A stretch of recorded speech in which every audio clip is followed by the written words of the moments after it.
has to get some idea, what's that going to look like? How am I going to show Mars Brickett leaving his body? How will I take that concept and put it into a painting? And you would try this thing or that thing or the other thing before you get it right. Or one of the most difficult pictures we had was when Narada Muni heals the animals that Magrari the hunter had shot. And in the Chaitanya Charitamrita, it says the animals jumped up and ran away. I said, somehow we have to have a picture that shows this action. Well, how do you do that in a still painting?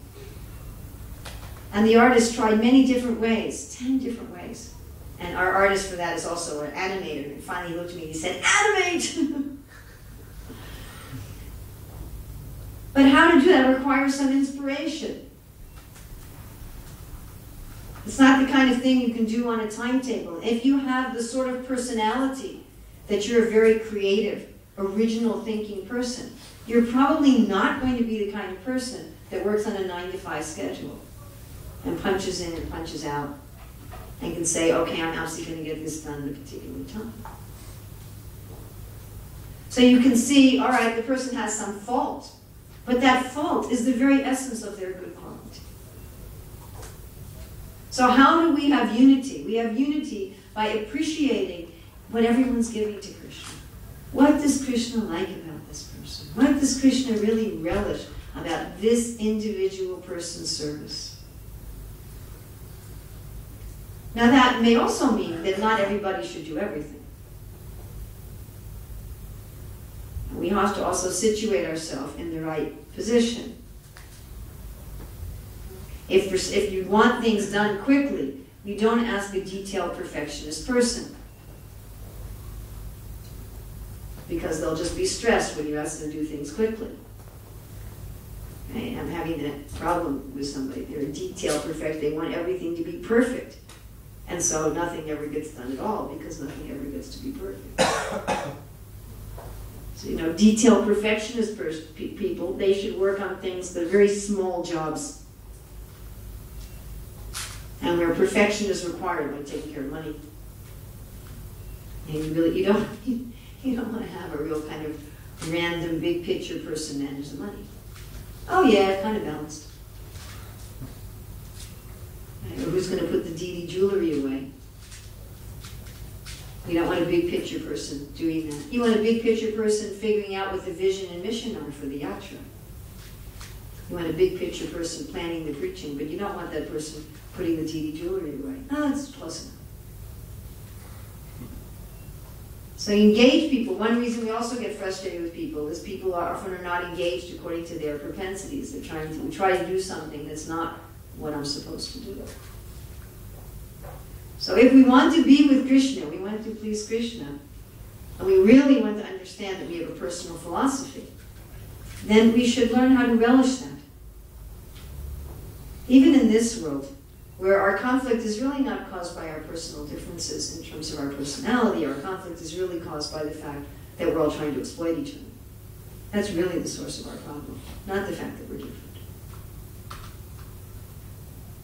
Differences are wonderful when we're all working for the pleasure of the Lord. Then we appreciate everybody else. And appreciate ourselves as well. So even though the personality I have is ultimately, in this life, is the result of my desire to try to exploit the world, the personality I developed in this life, it's not the result of my trying to please Krishna in other lifetimes. But I thought, oh, maybe I could exploit the world like this, maybe I could exploit the world like that. And my subtle body formed accordingly, and kind of a gross body accordingly. But even that, there's ways that I can use that to make the best use of a bad bargain. There's ways that I can use that in Krishna's service. So we see, well, okay, what do I have? What do I have in this life? What's it good for? What's it not good for? Let me use it for what it's good for. And let me appreciate what other people are doing. That's the way to have harmony. Not by trying to force everyone to agree with us or to force everyone to do things our way. Or to think that it would even be nice if that were the case. It wouldn't be. It would be miserable. It would be very boring. For people who really, really want that, for people who really want everything to be the same and everyone to be the same, Krishna does have a place where you can pretend it's like that. What's that called? The Brahmajyoti. But it's not much fun. People don't stay there. They say, after a while, they say it's boring. We're all just one. How can you have a relationship with anybody when you're all one? Even when Krishna expands into other Vishnu tattvas, they manifest different aspects of his personality. Balaram manifests different aspects of his personality. Krishna and Balaram don't agree as to whether Arjuna should marry Subhadra. They don't agree as to how he was fighting with Duryodhana. Right? Otherwise it's no fun. It's such a wonderful, I know I only did one verse, but I have purport. We can do the next one on Thursday. So that's such a wonderful verse, this one verse. Prabhupada says every verse in Bhagavatam. I just meditating on this one verse, right?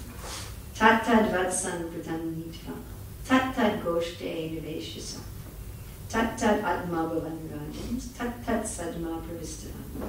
Everyone, tat tad, tat tad, tat. Different, different, different, different. Different, different, different, different. All different. Each gosha was different. Each calf was different. Each cow was different. Each gosha was different. Each home was different. Each parents were different. Each child was different. Their relationships were different. Their tastes were different. Their activities were different. And that's what Krishna loves. And Krishna loved it so much that he also himself became each of them. And he likes himself personally to experience being all different people.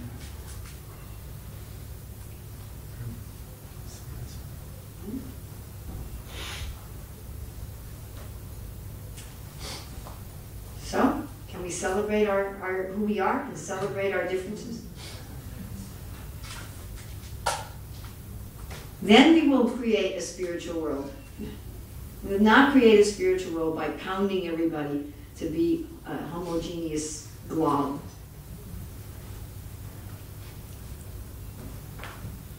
But by a celebration of differences, a rejoicing in differences, an appreciation of Krishna, who manifests an unlimited number of beings, and each one of them is different from all of the others. And genuinely different in all respects. A truly, deeply, not just superficially, but truly, deeply different person. So questions, comments? Yes, Brandon. So nice to see you here. Thank you. And by the way, when people hear the Dutch in the books, they really enjoy your first-class dramatic readings. Thank you.